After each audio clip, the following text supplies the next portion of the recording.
네, 여러분 안녕하십니까? 자, 오늘 꼭 알아야 하는 뉴스 프레스홈 라이브의 구경호입니다. 자, 9월 13일 금요일입니다. 자, 추석 연휴를 하루 앞둔 오늘은요. 어디로 떠날까?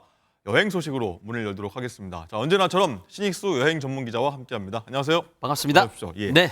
자, 내일부터 추석 명절 연휴 들어가는데 네. 추석 여행 소식 들고 오셨다고 들었는데 자, 꿀팁, 여행 꿀팁 어떤 게 있을까요? 일단은 가장 중요한 게 뭐냐면 무료, 공짜. 이런 무료, 거 다 공짜. 바라잖아요, 다들. 예. 물론 많은 분들이 바라는 건 아니지만, 네. 저렴하게 즐기라고. 예. 일단 무료 꿀팁부터 알려드릴 텐데, 첫 번째는요, 예. 운전하고 하시잖아요. 고속도로 탑니다. 고속도로 통행료가 무료다. 이거 다 아시죠? 15일부터 그렇죠. 18일까지. 근데 이게 헷갈리는 게 있어요. 어떤 게 있냐면, 14일 날, 그러니까 내일 밤이에요. 밤에 이렇게 쑥 가다가 14일 날 먼저 탔어요, 고속도로를. 근데 15일로 접어든 거죠, 고속도로를 위해서. 이런 경우 헷갈리잖아요. 네. 공짜입니다. 그냥 일단 가면 됩니까? 15에서 18일 사이에 고속도로 위에 얹기만 하면 공짜다. 이렇게 기억을 해두시면 되겠죠. 예. 그다음에 요거 있습니다. 이제 놀러 가시는 분들, 나들이 가시는 분들 무료 서비스 요거를 정부에서 또 쏘는 게 있는데 네. 어떤 거냐면 외우기 쉬워요. 이거 외워두시면 딱 매년 자, 명절 어떻게 때 써먹을 외울까요? 예. 자, 민국궁 한번 따라해 보시죠. 민국궁. 민국궁. 요 예. 민자는 뭐냐면 민속 들어가는 거 있죠. 민속. 박물관, 민속 놀이터 뭐 이런 애들 예. 이런 것들 다 무료입니다. 기억하시고요. 그다음에 무료다. 국자는 뭐냐면 국립 들어가는 거 있죠. 국립. 국립미술관, 국립박물관 이런 것들 이런 거 다 무료입니다. 네. 그냥 가시면 돼요. 그다음에 궁자 있죠. 궁. 고궁, 덕수, 경복궁에서 창덕, 창경까지 해서 4대궁 다 무료고요. 궁궐. 그다음에 플러스 왕릉까지도 다 무료다. 민국궁 왕까지 갈 수 있겠네요. 보시면 되고요. 그다음에 올해 보너스 하나 더 있어요. 청와대가 원래 무료 관람하잖아요. 예약만 하면. 올해 추석 연휴 기간에 청와대가 야간 개장을 또 해줍니다. 야간 개장을. 달밤 보라고. 그러니까 원래 우리 또 추석하면 달이 명당 아닙니까? 그렇죠. 6시 17분부터 올해 뜹니다. 네. 추석 당일날 17일 날. 그때 청와대를 딱 관람하라고 요게 7시 반부터 9시 반까지 2시간 동안 있죠. 미리 신청해야 됩니까? 그렇죠. 사전에 예약을 해야 되고 원래는 6시에 문을 닫습니다. 근데 추석 연휴 기간에 보라고 열어주니까 요것도 놓치지 마시고 보시면 되고요. 네, 수도권 계신 분들은 청와대까지 한번 그리고 놀러 가셨는데 주차하고 싶잖아요. 이거 공짜 없나 찾으시는데 올해는요. 요거 주차하공 외우시면 돼요. 주차하공. 주차공. 공짜는 공영 있죠, 공영. 네. 공영 주차장 지자체가 운영하는 거 포함해서 공영. 나라에서 운영하는 거 다 무료다. 이렇게 기억해 두시면 되겠습니다. 그렇군요. 뭐 네. 무료 공짜 말 그대로 꿀팁 알려주셨고요. 자, 어쨌든 오늘부터 귀성 전쟁이 일단은 벌어질 텐데, 네. 자, 차량 이용하는 분들 위해서 뭐 이런 휴게소 가면 좋다는 정보도 갖고 오셨다고요? 요거도 빠질 수 없죠. 휴게소. 요게 이제 재밌는 것들이 굉장히 많이 생겼어요. 테마파크 형태로 생긴 것들 많은데 제가 3군데 정도 찍어드릴게요. 휴게소가 테마파크요. 테마파크예요. 그래서 지금 가장 먼저 오늘 이제 일찍 출발하신 분들은 벌써 타고 있겠다. 영동 고속도로 있죠. 영동. 강원권 가시는 분들 무조건 타고 가실 텐데 요거 있죠. 그 가시다가 여주 인근에 보면 덕평 자연휴게소. 덕평 압니다. 덕평 예. 유명하죠. 예. 상하 양성 합쳐지는 데인데 여기는 해야 될 게 딱 2가지가 있어요. 첫 번째는 뭐냐면 지금 화면에 나오죠. 저 소고기 국밥이라는 게 있어요. 맛있겠습니다. 야, 저게 65만 그릇 팔리는 거. 연간 전국에서 가장 많이 팔리는 그거고요. 예. 그다음에 이제 뒤쪽으로 넘어가면 저렇게 정원이 돼 있어요. 맞습니다. 그 정원처럼 꽉 꾸며져 있는데 저기서 이제 해야 될 게 뭐가 있냐면 타워가 있습니다. 왼쪽 편에 살짝 보면 예. 쇠기둥 같은 게 있었는데 저게 우주 타워입니다. 그래가지고 우주타워요? 높이가 75m가 35m가 위쪽으로 싹 올라갑니다. 예. 그래가지고 저게 테마파크의 놀이기구처럼 양쪽에 원형으로 둘러 앉아가지고 사람들끼리 쭉 올라가서 여주하고 이천 인근을 한 바퀴 딱 돌아볼 수 있게끔 이렇게 구성이 되어 있거든요. 가족들한테 좋겠네요. 아이들도 열광합니다. 예. 그리고 이제 다음에 서해 쪽으로 가시는 분들 있죠. 네. 여기는 시화호 주변에 나래 휴게소라고 있어요. 나래 여기는 또 어떤 테마가 있냐면 달 전망대라는 게 있습니다. 달 전망대. 그래서 달을 보게끔 지금 나오죠. 시화호 나래 휴게소인데 저기 달 전망대가 왼쪽에 보면 위쪽으로 저 남산 타워처럼 뻗은 거 있죠. 네네. 보이고 저게 있습니다. 달 전망대입니다. 평소 때도 저기 야간 개장을 하거든요. 그래서 저 위로 75m 정도가 상공으로 쫙 뻗어 있고요. 저 이제 안쪽에서 전망대 바깥쪽을 보는 장면인데 저 바닥이 있죠. 네. 바닥이 스카이워크 투명 통유리입니다. 그래서 아이들 정말 열광하면서 그 약간 저게 더 겁나는 게 뭐냐면 약간 시설이 약간 낡았어요. 그래서 더 겁나는 거 있죠. 약간 스릴 걸어가면 있습니까? 스릴이 스릴. 있죠. 예. 스릴이. 재미삼아 저기도 한번 가볼 만하고요. 그다음에 이제 왜 일산 그다음에 우리 또 뭐 파주 쪽으로 많이 가잖아요. 외곽순환 탑니다. 외곽순환 타실 때 조남분기점하고 도리분기점 있는데 네. 그 사이에 보면 시흥 휴게소라고 새우색이 있어요. 시흥 휴게소. 시흥. 여기는 뭐냐면 허공에 떠 있습니다. 지금 화면에 보면 도로에 있는 게 아니고 쟤들은 허공에 떠 있어요. 저렇게. 다리처럼 뭐 돼 있네요.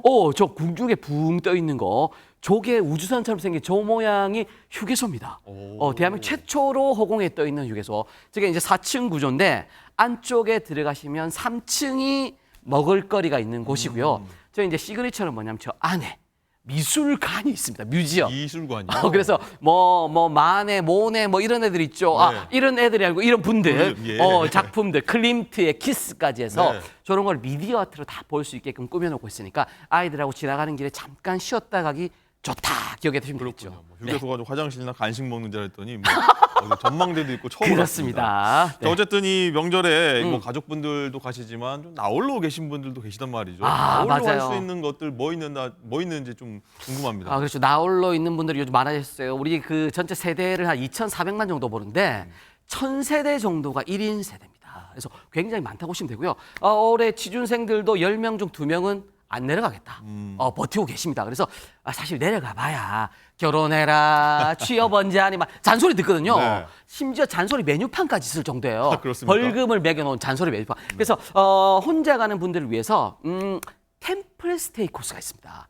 여기서 추석 연휴 때 나홀로 분들을 오라고 전국의 20개 템플 스테이에서 나홀로 프로그램들을 운영을 하고 있어요. 그래서 여기에 그냥 가서 간만에 그냥 나 자신 오롯이 내려다보면서 힐링감 좋죠. 그래서 제가 대표적인 프로그램들 좀 찍어드리면 네.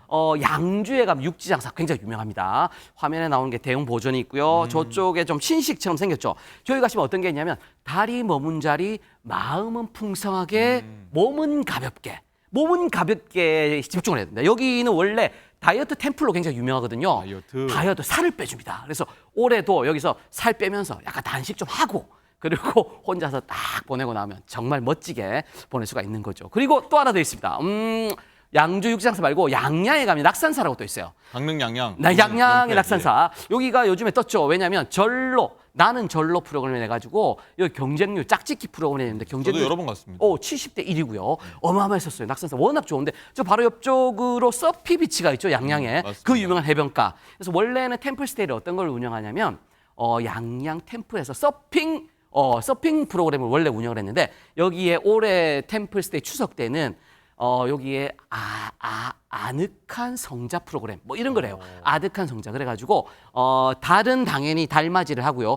파도 명상을 합니다. 그래서 요거를 같이 파도 옆에 양양 서피 비치 가서 즐길 수 있다는 거 기억하시고 혼자 가기도 좋죠. 바다 보고 이런 것들 하고 나오시면 되겠습니다. 그렇군요. 자, 마지막으로요. 자, 이번 추석 연휴 때 모르고 지나가면 이거 놓쳤어. 후회될 만한 그런 혜택들이 있다고. 할인 혜택들 많죠. 네. 근데 제가 몇 개만 찍어드리겠습니다.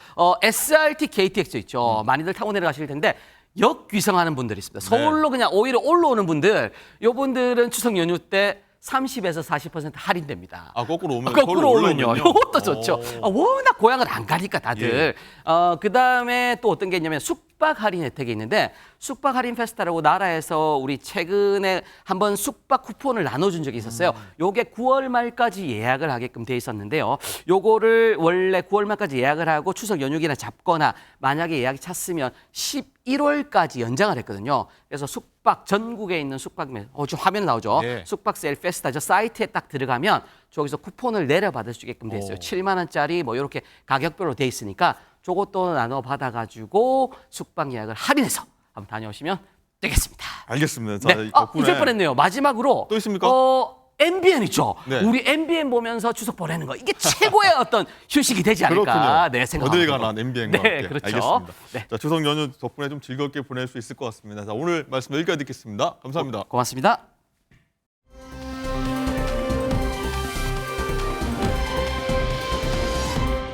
자, 관련해서 토론회 이후 대선 판세에 어떤 변화가 있을지 장가희 기자, 장 기자랑 함께 하도록 하겠습니다. 어서 오세요. 안녕하세요. 예, 자 보신 것처럼 이 트럼프와 해리스 두 후보 간의 지지율이 토론회 이후 벌어졌는데 해리스가 좀 앞선다 이런 내용입니다. 자, 근데 해리스 후보 같은 경우에 토론회를 한 번 더 하자. 이렇게 나오고 있는데 좀 세기를 받겠다 이런 건가요? 맞습니다. 말씀하신 것처럼 한 번 더 좀 세기를 박아서 확실하게 좀 지지세를 좀 더 상승시키고자 하는데 트럼프 같은 경우에는 추가 토론을 거부했습니다. 트럼프는 자신의 SNS에다가요. 여론조사에서 내가 토론을 이긴 것으로 분명하게 나타났다. 꼭 권투 선수들이 시합에서 지면 가장 먼저 하는 소리가 재대결 한 번 더 하겠다. 이런 말이라면서 세 번째 토론은 없을 것이다라고 트럼프가 못을 박았습니다. 자, 그리고 아까 지지율을 말씀해 주셨는데 잠깐 살펴보자면 네. 이 해리스가 47%, 트럼프가 42%, 그러니까 5%포인트 차이로 오차 범위 내에 있고 또 2주 전 같은 기관 조사와 비교를 해보면 사실은 불과 1%포인트 벌어진 겁니다. 한 달 전보다.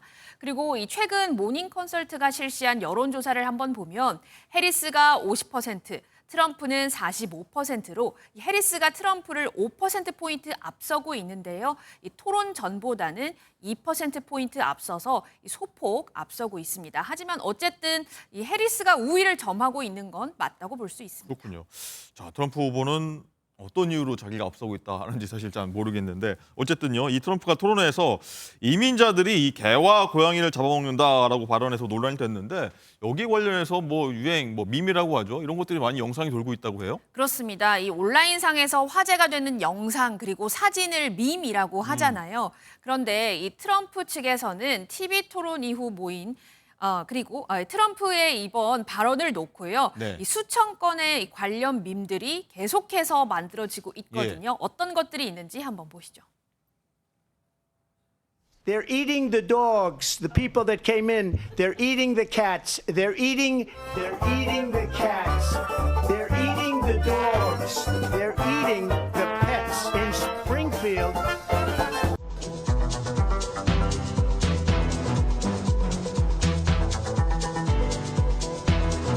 Your tears smell enough like dog food to make your dog come back. Go out there and find your dog.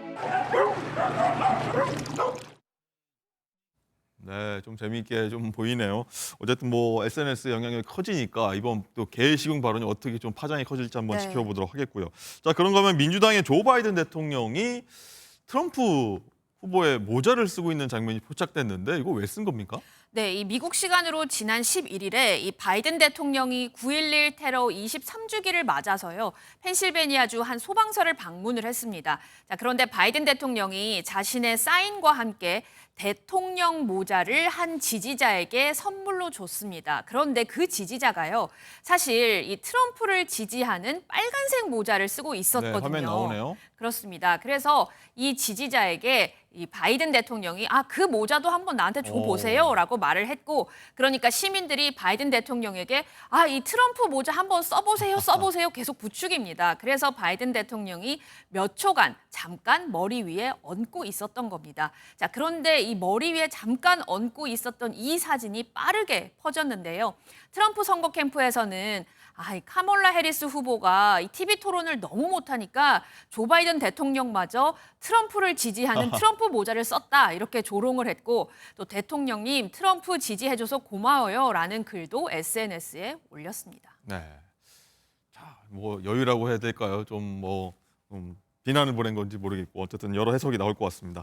자, 어쨌든 이 트럼프를 지지하는 일론 머스크 테슬라 CEO가 있는데 해리스를 지지하는 미국의 팝스타 저희가 어제 다룬 바 있는데 네. 이 테일러 스위프트에게 막말을 내뱉었다 하더라고요. 맞습니다. 이 테일러 스위프트가 해리스 후보를 지지한다라고 SNS에다가 공언을 했죠. 그러면서 고양이와 함께 찍은 사진을 올렸었는데요.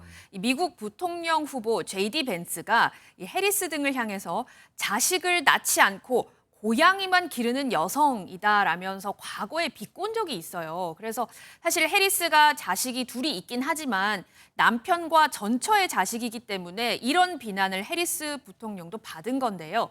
이에 대해서 테일러 스위프트가 자신도 자식 없는 캣 레이디다라고 해리스 후보를 지지를 한 겁니다. 자, 그런 스위프트에게 일론 머스크가요. 너에게 내 아이를 주고 목숨 걸고 네 고양이도 내가 지켜주겠다. 이렇게 글을 SNS에 올렸습니다. 머스크는 사실 자녀가 12명이 있고요. 이 중 일부는 정자를 기증해서 낳기도 했거든요. 그래서 이런 말을 한 것 같긴 하지만 네. 이 발언에 대해서 이 스위프트의 팬들을 중심으로 비판이 일고 있습니다. 성희롱하지 말라. 누가 일론 머스크 같은 자식을 원하겠느냐라면서 모욕적이고 역겹다라는 말까지 나오고 있습니다. 지금 후보들의 싸움만큼이나 이 지지자들의 장외 설전도 굉장히 치열해지고 있습니다. 그렇군요. 자, 미국 대선 54일 남았는데 흥미도 긴장도 점점 높아가는 것 같습니다. 자, 장 기자 잘 들었습니다. 네.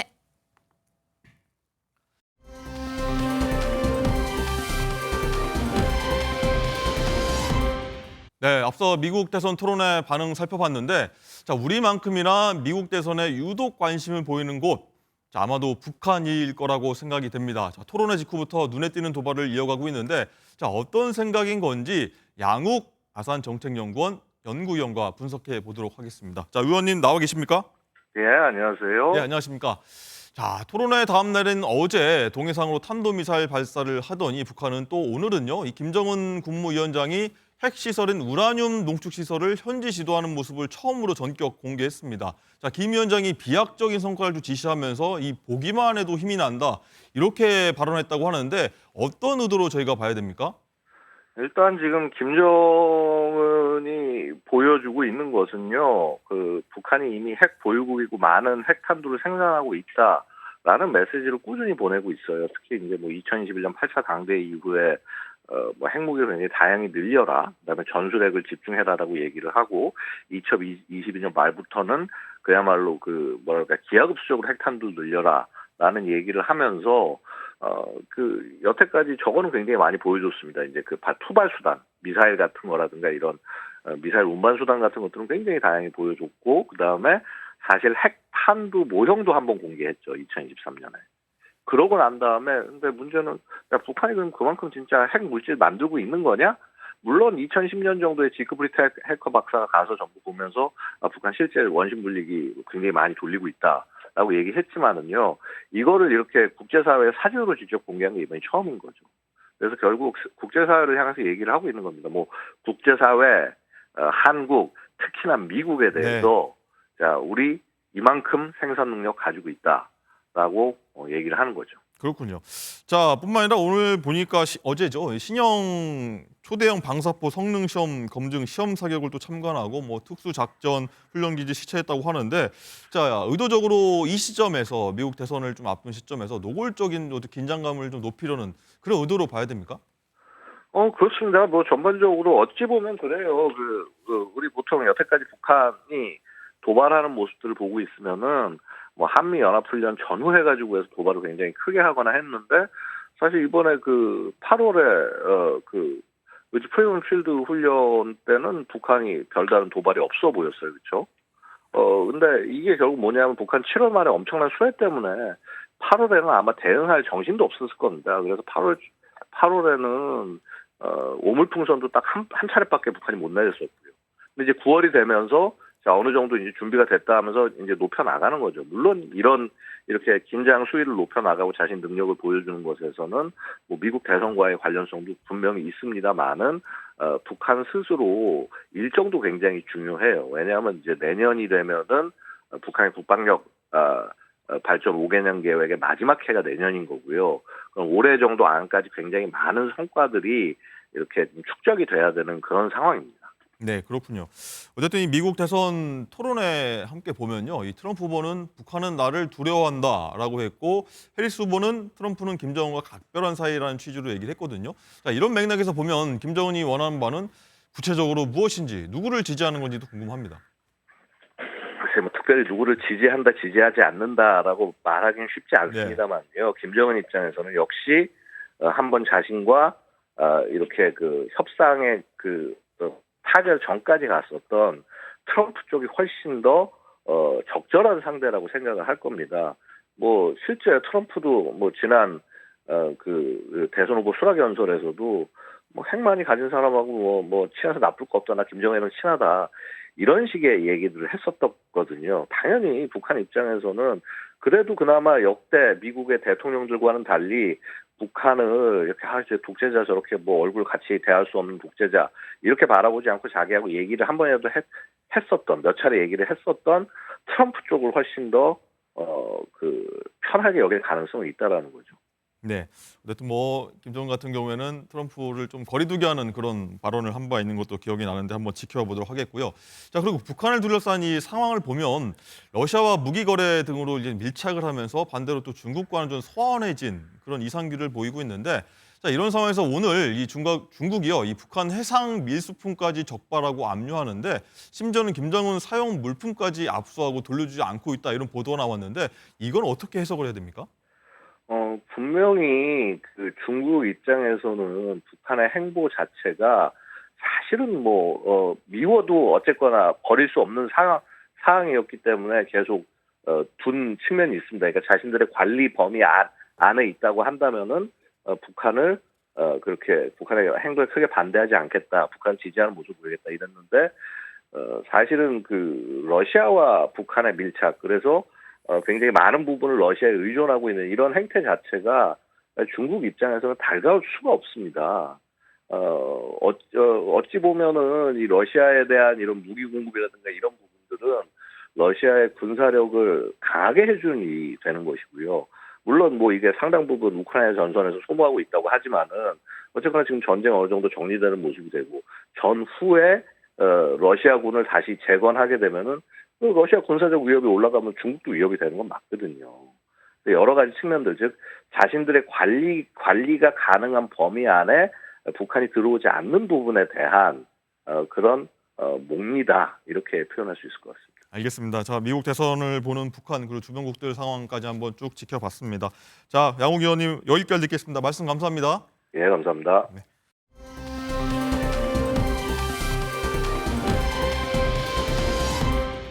자, 이번에는 사건 전문가들 모시고 우리 사회 곳곳의 사건 깊숙이 들여다보도록 하겠습니다. 안녕하십니까?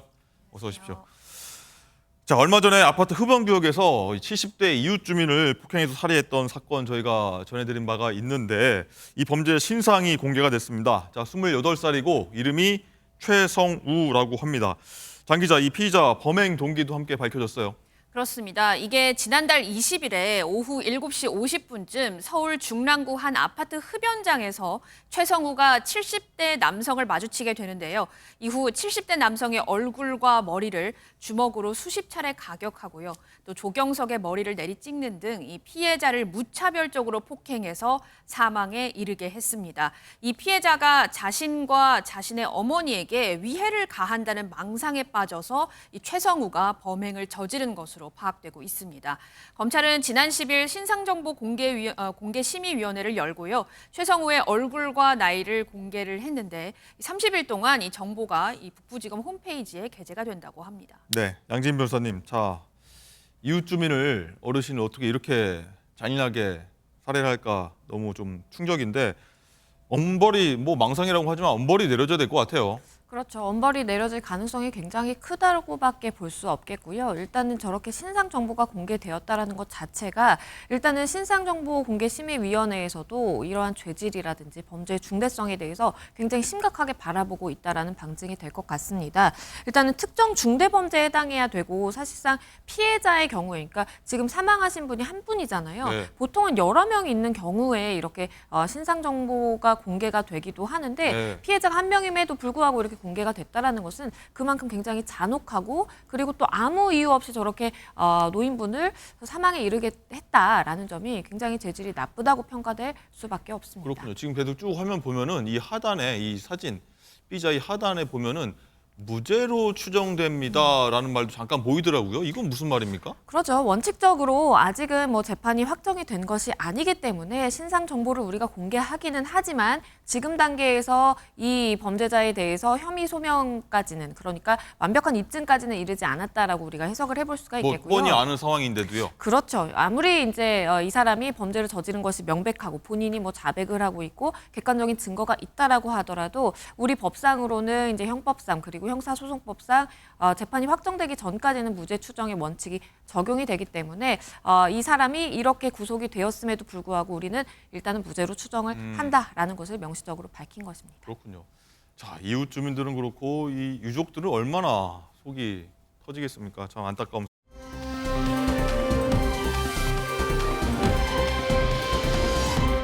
자, 다음 황당한 사건도 한번 보겠습니다.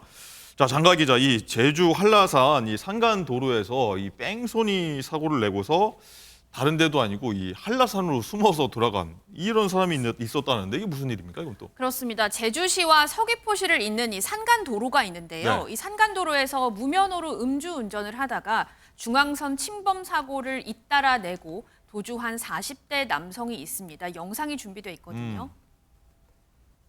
네, 지금 차가 저렇게 가는데 어이구, 저기서 예. 검정색 차가 갑자기 들어오더니 저렇게 부딪히고 맙니다. 네, 보이시죠? 옆으로 섰네요, 차가. 네, 그렇습니다. 그런데 피해 운전자가 내리려고 하니까 저 가해 차량이 갑자기 또 도망을 갑니다. 네, 저렇게 사고가 있었고요. 예.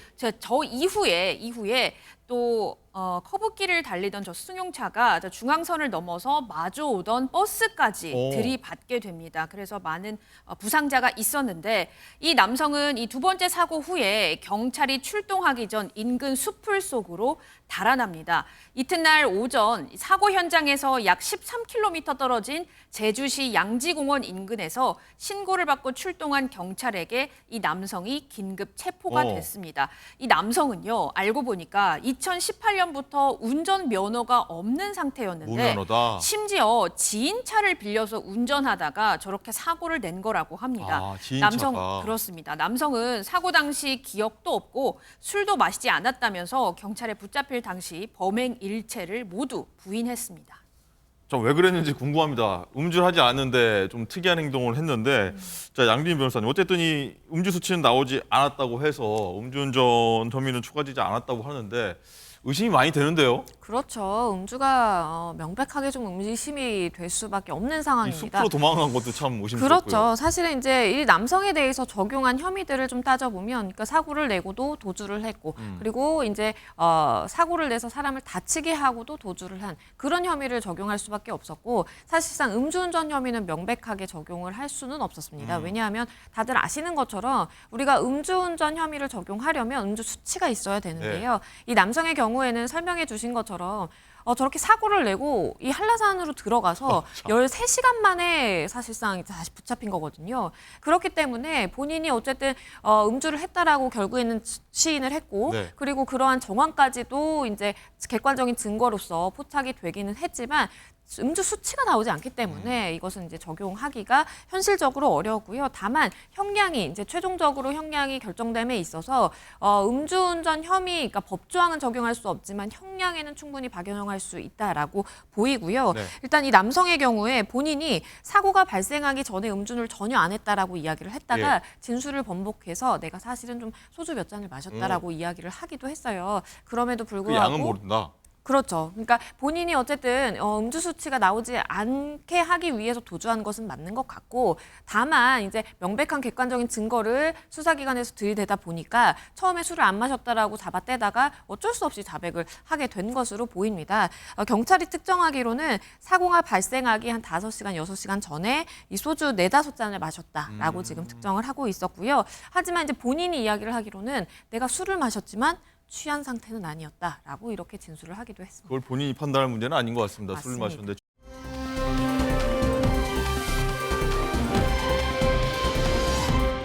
자, 그리고 마지막 전해드릴 사건 볼 텐데 그냥 좀 충격적입니다. 자, 불철주야 헌신하는 경찰들이 있는 반면에 이런 경찰들 욕되게 하는 경찰이 붙잡혔습니다. 자, 무슨 내용인가 하면은 끔찍한 범죄를요, 이 경찰이 저질렀는데, 장가희 기자, 정확하게 이게 무슨 내용입니까? 좀 황당하기도 하고요. 얼마 전에 한 뉴스에서 영업이 끝난 노래방에 누군가 몰래 침입을 했는데 알고 보니까 이거 경찰이었다, 이런 기사 한번 보신 적 있을 겁니다. 그런데요, 그게 끝이 아니었고요. 이 경찰이 이 수사 과정에서 이 남성의 DNA를 분석을 해봤더니 이 경찰의 DNA가 13년 전 성폭행 미제 사건에서 확보된 DNA와 일치한다는 사실이 확인이 된 겁니다. 자, 2011년 7월 서울 강남 한 여성의 집에 들어가서 성폭행을 한 혐의입니다. 자, 이 경찰은요, 범행을 저지른 당시에도 현직 경찰관이었고 자, 오랜 기간 검거되지 않은 채 경찰관으로 계속 근무를 하니까 내가 웬만한 범죄를 저질러도 괜찮겠네라고 생각을 하고 영업이 끝난 노래방에 가서 자신이 머물다가 그렇게 나오기도 하고 그렇게 한 겁니다. 그렇군요.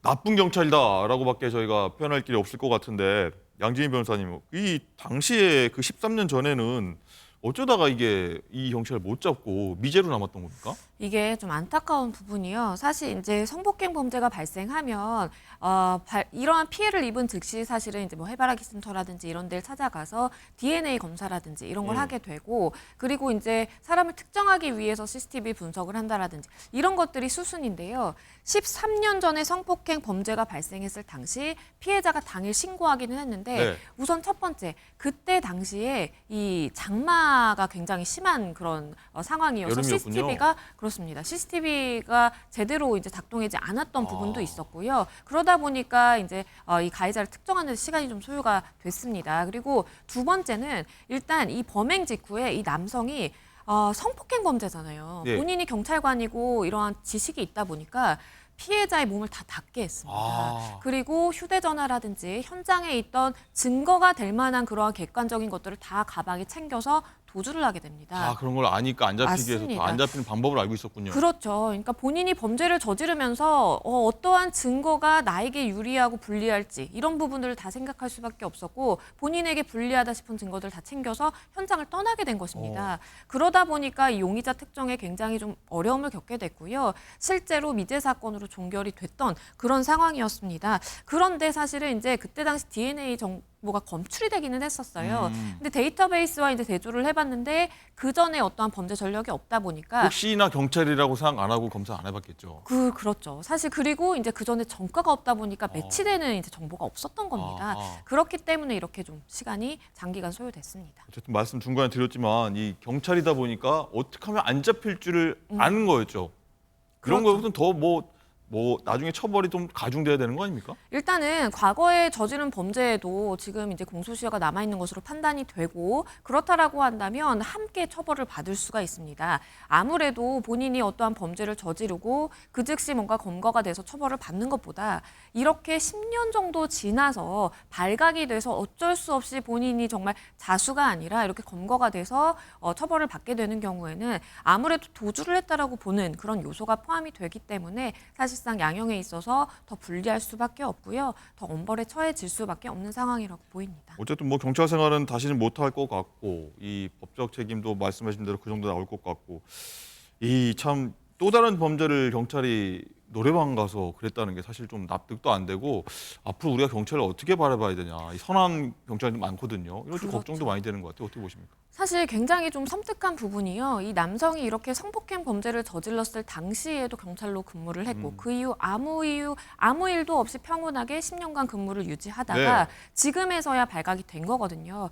그리고 마지막에 최근에 일어났던 그 범죄의 경우에도 노래방에 침입을 해서 굉장히 좀 어수선하게 어지르는 그런 행동들을 합니다.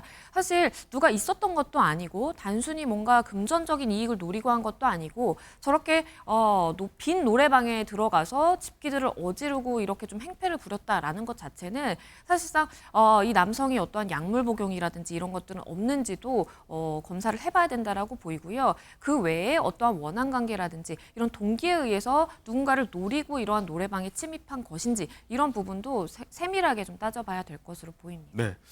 누굴 믿어야 될지 이런 경찰 한 사람 때문에 다른 경찰까지 좀 안 좋은 이미지가 더 씌워지는 것 같습니다. 자, 오늘 얘기는 여기까지 듣겠습니다. 고맙습니다.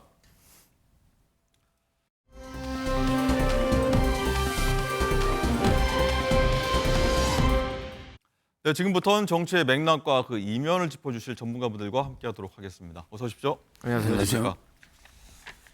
자, 국민의힘 한동훈 비대위 체제에서 비대위원을 지낸 김경률 회계사 다들 기억하실 텐데, 이 김 회계사가 어제 문재인 전 대통령의 부인 김정숙 여사가 이 지인을 통해 딸에게 5천만 원을 송금한 것과 관련해서 자, 특검을 받아야 한다 이렇게 주장을 했습니다. 어떤 얘기인지 먼저 목소리 듣고 얘기 시작해 보도록 하겠습니다. 저는 궁금한 게 전화기로 현금을 어떻게 보내죠? 현금을. 그러니까 몇몇 분들이 제가 이렇게 말하니까 막 댓글로 막 뭐라고 뭐 하던데 예. 제가 알기로 전 세계적으로 전화기로 현금을 보내는 방법이 있나요? 조국 의원께서 뭐라고 하냐면 윤건영 의원이 저에게 알려준 건 당시 김정숙 여사가 송금할 무렵 양산 저택과 은행 가는 길이 극우 단체가 엄청나게 시위했다. 이건 윤석열 대통령 취임 직후란 얘기거든요. 그렇죠. 문재인 대통령이 김정숙 여사가 재산 신고를 한 직후거든요. 예. 실제로? 네. 네. 네. 그럼 그때 현금이 신고된 바 있냐? 없었단 말이에요. 도대체 누구로부터 받았냐는 거죠. 이거 답할 방법이 제가 봐서는 없습니다. 네. 이거 좀 더 주장을 해보자면 이거 특검해야죠.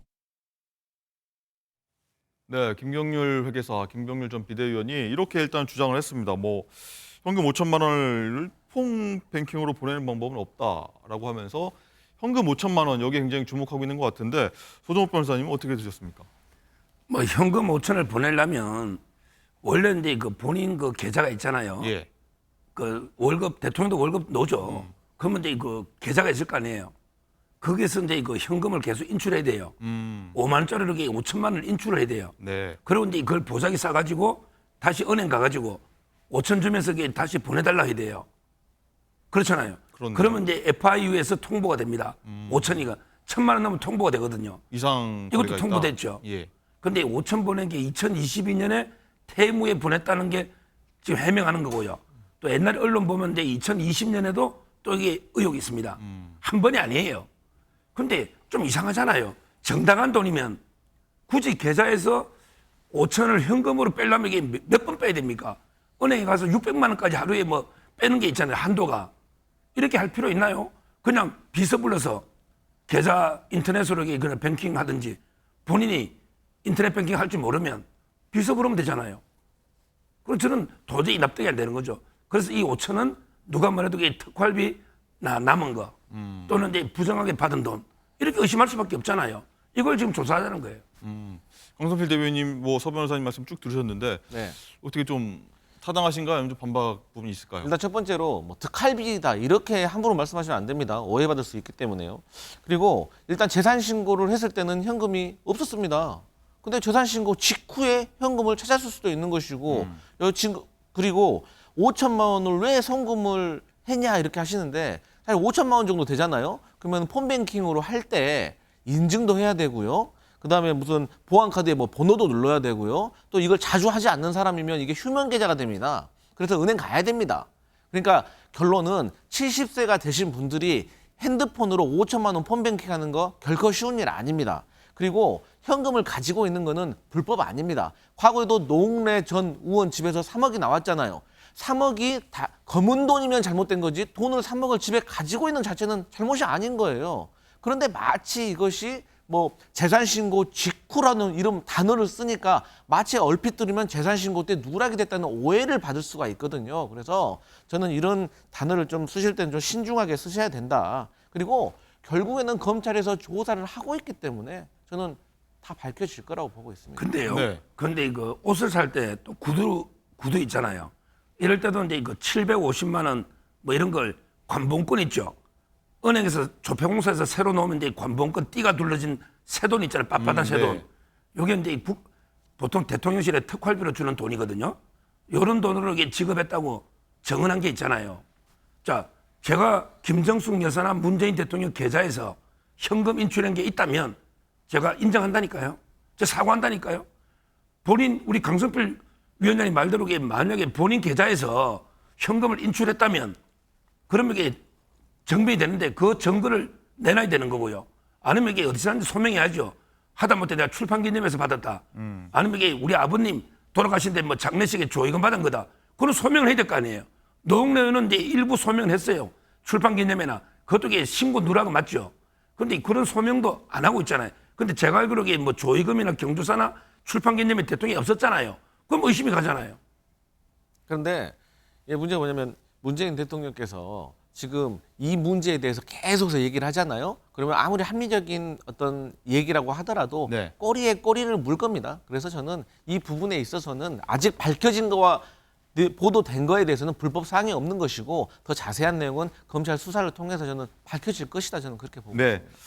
어쨌든 이런 상황에서 이 딸 다희 씨가 어제 검찰 압수수색 이후에 이제 세 번째로 심경 토로를 SNS에 올렸는데 보면요, 난 아버지에게 칼 겨누기 위해 발부하는 말일 뿐이다라고 일단 글을 적었습니다. 이제 소동 변호사님, 나는 희생양이다 이런 취지로 좀 올린 것 같아요. 어떻게 보셨습니까? 지금 이제 얼마 전에는 뭐 돌멩이 맞은 이제 개구리처럼 이제 이번에는 이제 뭐 말로 자꾸 노는데요. 저는 물론 이제 그 문다혜 씨가 공무원은 아니잖아요. 따라서 이제 그 뇌물죄 주체는 아버님이 문재인 대통령이 되는 게 맞아요. 그렇지만 이제 그 공무원이 아니더라도 공범 관계는 될 수가 있습니다. 옛날에 박근혜 대통령하고 최서원 씨 있잖아요. 네. 최서원 씨 공무원이 아니잖아요. 근데 공범이 됐거든요. 이 말은 문다혜 씨가 이제 그 단독으로는 이제 뇌물죄는 안 되지만 문재인 대통령하고 저는 공범은 될 수 있고요. 이 모든 혜택을 누리긴 누굽니까? 결국 남편 서모 씨가 월급 2억 2,300 받은 것도 그 혜택자는 문다혜 씨잖아요. 남편하고. 그리고 이제 그 본인이 만약에 현금 5천이나 송금 받았다면 그것도 이게 본인 혜택 누린 거잖아요. 그 외에도 이제 그 양이네스 씨나 유송아 또 현금 뭉치가 또 있다는 거예요. 그렇다면 저는 문다혜 씨가 이제 그 반성을 해야지. 본인이 다 돈 받아간 거잖아요. 법적으로 보면. 근데 본인은 마치 아무 이유 없이 돌멩이 맞은 개구리나 네. 이렇게 짓밟힌 말처럼 이러면 안 되죠. 알겠습니다. 어쨌든 다희 씨가 글을 올린 어제 이 평상 책방에서는 부부 콘서트가 있었습니다. 거기서 문 전 대통령이 어떤 일을 두고서 입을 연 것이 있습니다. 어떤 얘기인지 한번 듣고 오겠습니다.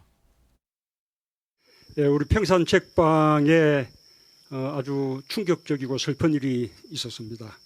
그래서 오늘 이 북토크 예정된 대로 해야 할지 고민을 좀 했습니다.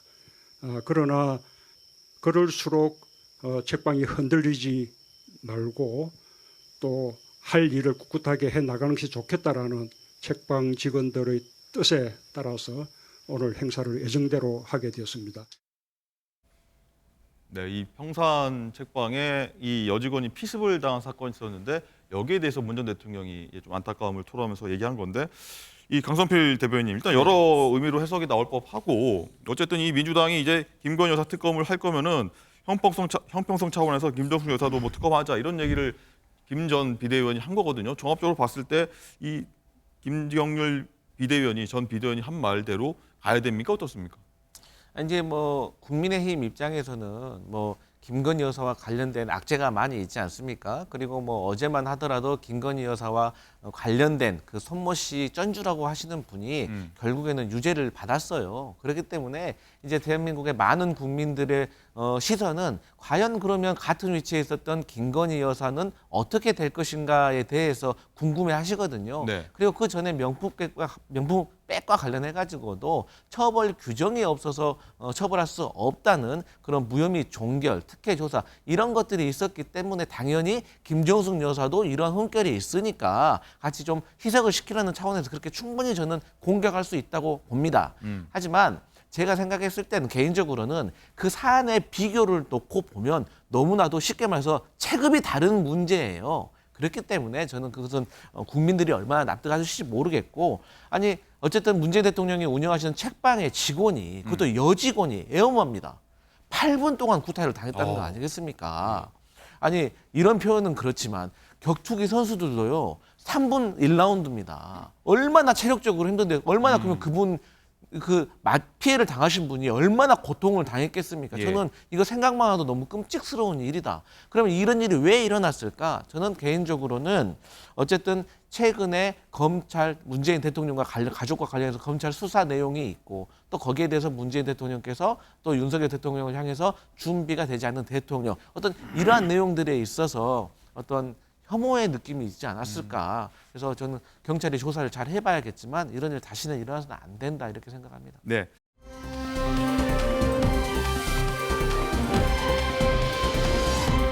민주당 이재명 대표가 어제 김종인 전 국민의힘 비상대책위원장과 비공개 만찬 회동을 가졌습니다. 자, 야당 대표가 일단 여권 인사로 분류되는 이 인사와 왜 만났을까? 이 시점에서 왜 만났을까? 궁금증이 나오는데 자, 먼저 화면으로 만나보겠습니다.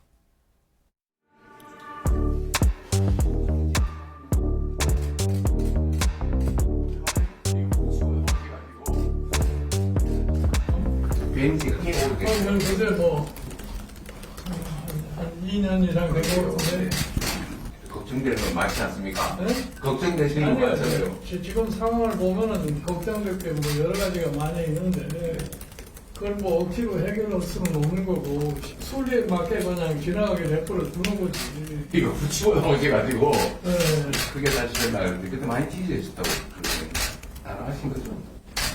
그래도 그러면은 여러 난관을 겪으면서도 이렇게 네. 성공을 했어.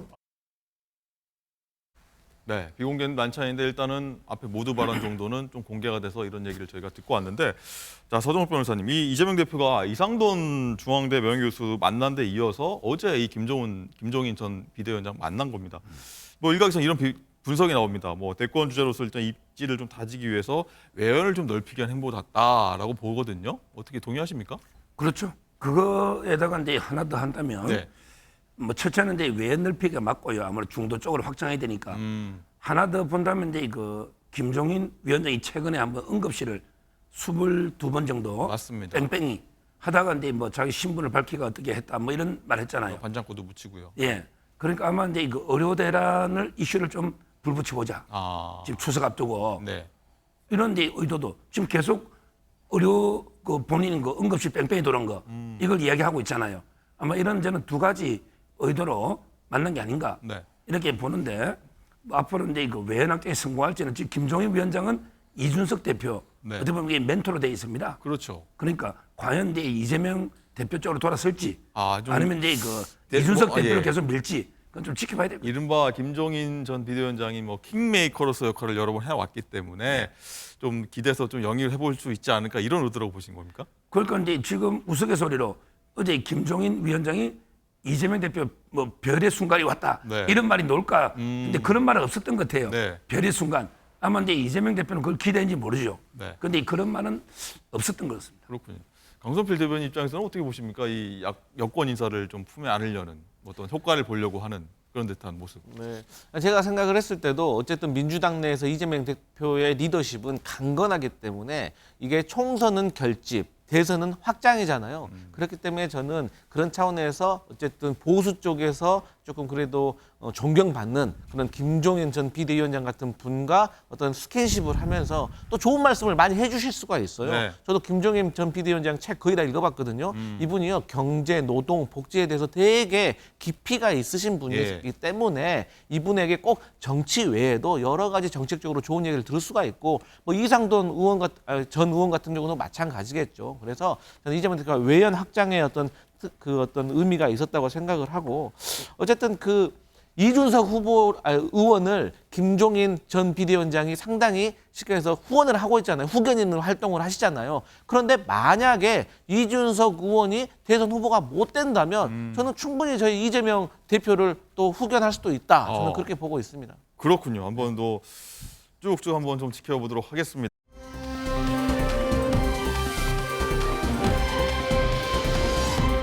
자, 다음은요 국회로 한번 가볼 텐데 어제가 국회 대정부 질문 마지막 날이었는데 자, 화두는요 순한양으로 비춰졌던 한덕수 국무총리가 뭐 성난 황소처럼 변하는 모습들이 한 며칠 내내 이어졌었는데 자, 야당 의원들과 설전이 계속됐습니다. 굉장히 좀 충격적이다. 이런 모습도 있었나 이런 모습 많이 좀 변했다는 모습을 많이 봤었는데 자, 목소리 듣고 한번 돌아오도록 하겠습니다. 권력서열 1위가 김건희라는 소리가 들려오는데 저는 그거는 완전한 가짜 뉴스고 선동입니다. 의원님께서는 남의 가정에서 일어나는 일을 그렇게 열심히 공부하십니까? 대통령의 공식 발언 500개 천만에요. 중에 들으세요. 천만에요. 73개 중에 독도란 단어가 천만에요. 없습니다. 천만에요. 독도는 우리 땅이라고 한 적 있습니까? 아니라고 한 적 우리 있습니까? 땅이라고 한 적 있어요? 아니, 없잖아요. 지금 의원님이 맨날 문제를 만들고 있는 거예요, 지금 아니에요. 그거는 가짜 뉴스입니다. 가짜 뉴스예요. 죽어나가요? 어디에 죽어나갑니까? 최선을 다하고 있습니다. 네, 다시 봐도 정말 깜짝 놀란 정도의 어떤 발언인데, 자, 서정욱 변호사님 어떻게 보셨습니까? 현 총리가 이 야당 공세에 대해서 뭐 작정하고 뭐 나온 건지, 이럴 수밖에 없는 상황이 어떤 야당 의원들의 공세 속에서 벌어지게 된 건지 어떻게 보셨습니까? 아마 이제 한 총리가 옛날에 총리 좀 했잖아요. 예. 그때하고 포함하면 이제 역대 최장수 1000일이 넘어갑니다. 네. 최장수 총리고요. 앞으로 제가 보기에 윤석열 대통령 임기 5년을 같이 할 수도 있는. 아, 쭉이요? 왜냐하면 이게 야당에서 뭐 통과를 안 시켜주니까 바꿀래도 그렇잖아요. 저는 아주 근데 잘하고 있다 봅니다. 이렇게 가짜뉴스나 괴담이나 연배나 선전선동은 단호하게 그 대응을 해야죠. 거기에 밀릴 이유가 없잖아요. 지금 야당 의원들의 질의가 대부분 그렇잖아요. 인신공격, 모욕 주는 거, 가짜뉴스, 괴담, 유언병 이런 거밖에 없잖아요. 여기에 저는 당당하게 한덕수 총리도 대응하고 네. 다른 장관님들도 상당히 잘하고 있어요. 이렇게 강하게 대처해야 됩니다. 그런가 하면 이제 한덕수 국무총리가 이 한동훈 대표가 이제 비공개석상에서 여야 의정 협의체 의제에 대해서 2025년 의대 정원 유예를 포함할지 두고 또 대립을 보였다고 합니다. 한덕수 총리 입장에서도 뭐 양보할 만한데 그렇지 않겠다는 겁니다.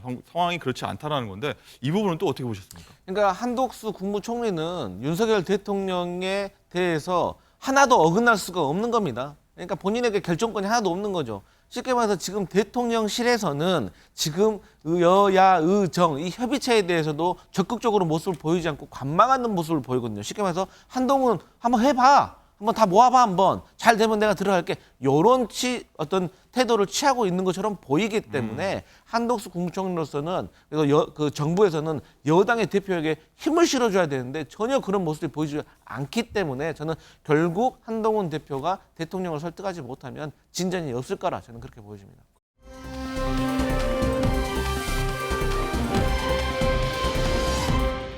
라이브 픽입니다. 울릉도에 46년 만에 기록적인 폭우가 쏟아지며 산사태와 토사 유출, 복개점이 범람하고 사고가 끊이질 않고 있습니다.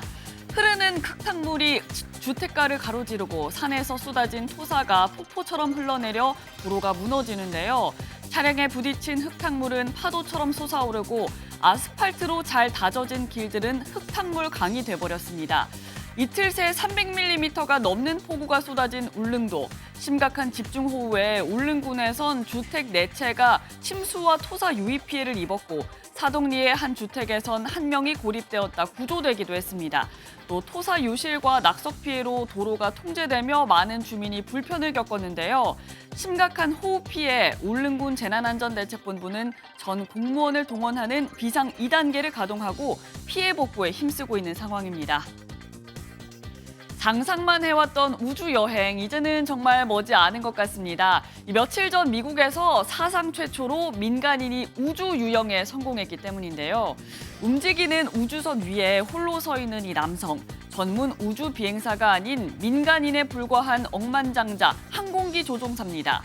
새로 개발한 신형 우주복을 테스트하기 위해 우주 유영에 나선 건데요.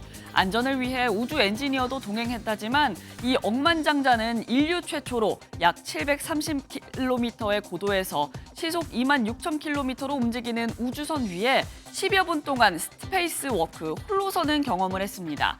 우주에서 10분 서 있기 보기엔 쉬워 보이지만 지난 2년간 시뮬레이션과 스쿠버 다이빙 등 혹독한 훈련을 받으며 준비해왔다고요. 우주에서 연구를 수행한 뒤 지구로 복귀할 예정이라는 그는 우주에서 바라본 지구는 완벽한 세상처럼 보인다며 감탄을 금치 못했다고 하네요.